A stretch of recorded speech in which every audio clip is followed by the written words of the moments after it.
Mandalorian, Season 1. Chapter 1. The series takes place 5 years after the fall of the Galactic Empire, after Return of the Jedi, but before The Force Awakens. An unnamed bounty hunter dressed in Mandalorian armor, similar to that of the Fets, is given a bounty for a 50-year-old life form on a distant planet. He is suggested to return the bounty alive, dead would significantly decrease the payment. With the help of IG-11, a bounty droid, the hunter is able to infiltrate the Basicum, where they discover that the bounty is a baby of the same species as Jedi Master Yoda. Before the IG unit can terminate the life form, the Mandalorian kills the droid. Chapter 2. The Child. After fighting off some bounty hunters who were tracking the child, the Mandalorian returns to his ship to find it scavenged by Jawas. Cool directs him to trade with the Jawas in order to get the parts back. The Jawas demand he retrieve the egg. When the Mandalorian enters the cave, he discovers that it is the next of a giant horned beast that attacks him. However, the beast is held momentarily in the air by the child, using the Force, before the Mandalorian kills it. He then goes into the cave to retrieve the egg. The Jawas return the parts in exchange for the egg. Kuiil helps the Mandalorian repair his ship, but turns down any form of payment offered. The Mandalorian and the child leave the planet. Chapter 3. The Sin. Mando returns the bounty and uses the reward to forge new armor. At the covert underground lair, the other Mandalorian bounty hunters express their disdain with consorting with the enemy, in reference to the Great Purge where many Mandalorians, including Mando's family, were systematically killed, a la Order 66. They have since lived in hiding, appearing one at a time so as not to reveal their numbers. Now that Mando is the most sought bounty hunter in the parsecs, their presence will be even less. However, since Mando did not violate the code, he has done no wrong and is therefore not dishonoring them. Mando has a change of heart and steals back the child, which reactivates its tracking fob. All the local bounty hunters ambush him as he reaches his ship, but he is saved by the remaining Mandalorians, who have left the covert for good. As he boards his ship, Mando is surprised by Grief, but shoots him off the ship in his chest before taking off with the child. However, the shot was blocked by an Imperial steel credit brick. Chapter 4. Sanctuary. Mando brings the child to Sorgan, a far-off planet where he is sure no will track them. While visiting a pub, he meets Cara Dune, another bounty hunter who is excommunicado after the fall of the Empire. Cara tells Mando that he must leave Sorgan lest their presence draw more attention. Mando agrees. A nearby village of krill farmers is regularly attacked by a group of raiders using an Imperial scout walker. Two of the villagers follow Mando's ship to his landing point and ask for his help. When he learns that the village is in the middle of nowhere, he agrees as it may be a suitable relocation for the child. He also asks Cara to help. Mando gives the villagers weapons from his ship. He and Cara teach them to fight and shoot. They also build a barrier around the village. When the raiders attack, the villagers shoot back, drawing out the scout walker. Cara and Mando lure the walker into a hole the villagers had dug, giving Mando enough to throw in a charge grenade. The raiders retreat and the villagers rejoice. A bounty hunter tracks the child to the village, but Cara takes him out before he can take the shot. Mando realizes he must take the child with him again and leaves Sorgan.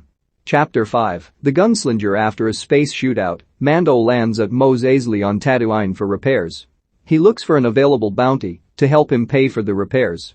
A rookie bounty hunter named Toro Calican claims to have a tracking fob for Fennec Shand, a former elite mercenary who is staked out across the Dune Sea.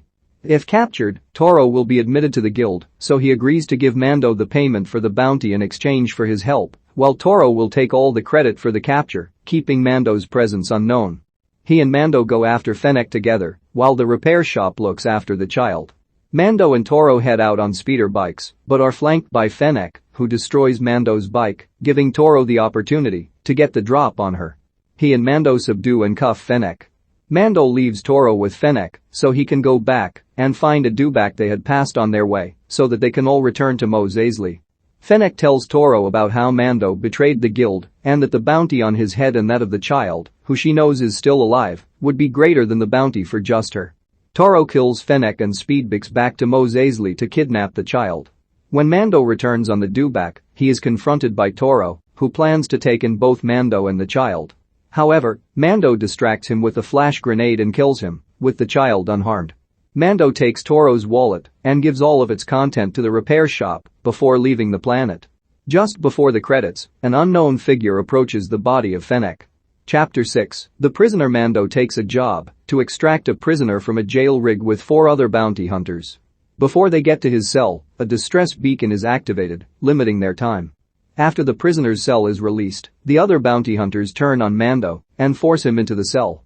Mando escapes and imprisons 3 of the other bounty hunters, killing the last one. He delivers the prisoner and collects the bounty. As he departs, an order is given to have him killed. However, Mando placed the distress beacon on the prisoner, and 3 X-Wing fighters destroy the station. Chapter 7. The Reckoning. Mando receives a transmission from Greef asking him to return to Navarro, as the client has cracked down on security by hiring more stormtroopers. If Mando takes out the client, he can keep the child and have his name cleared with the guild. On his way back, Mando enlists the aid of Cara Dune and Kuiil, who has rebuilt and reprogrammed the IG-11 bounty hunter droid. On Navarro, Mando, Kuiil, and Cara meet with Greef and 3 bounty hunters, while IG-11 stays on the ship on Mando's insistence. As they camp outside of the town the night before, they are attacked by flying creatures who gravely injure Greef. But the child uses the Force to heal his wounds, a foreshadowing of what we will see in Episode 9. Greef takes out his own enforcers and tells Mando that the original plan was to kill him and take the child, but after being saved, Greef has a change of heart. Greef, Mando, and Cara meet with Client, while Kuiil rides back to the ship with the child. The Client takes a transmission from an Imperial general named Moff Gideon. Mando secretly calls to Kuiil for a status update, and the call is picked up by a pair of stormtroopers on speeder bikes. Moff Gideon orders a mass shooting, killing the Client and several of his stormtroopers. Greef, Cara, and Mando are able to hide from the blasts, but it is revealed that Kuiil was killed by the biker troopers, who recover the child and are heading back to the city. Chapter 8. Redemption. IG-11 rescues the child from the bike troopers after they kill Kuiil. Moff Gideon orders Cara and Greef to surrender and calls Mando by his name Din Djarin. He also reveals that Cara was born on Alderaan. In a flashback, Din recounts being saved by Mandalorians when his village was attacked by Trade Federation droids. IG-11 flanks many of Gideon's stormtroopers and manages to help Greef and Cara escape into a tunnel. Din takes heavy damage, but as IG-11 had been reprogrammed to be a nurse droid, it is able to treat his wounds. It removes Din's helmet, revealing a human underneath. As IG-11 is not a living being, Din has not violated his code by revealing his face to it. Underground, Din leads the group to the armorer, who reveals that the rest of the Mandalorian clan on Navarro was wiped out after Chapter 3. She tells him that the child's powers resemble those of a race of sorcerers the Mandalorians used to fight called Jedi. She then gives him the final 2 parts of his armor, a sigil in the shape of a mudhorn, the best he fought in Chapter 2, and his jetpack. Din is then tasked with watching over the child, the armorer proclaiming them a clan of 2. The child is now the Mandalorian.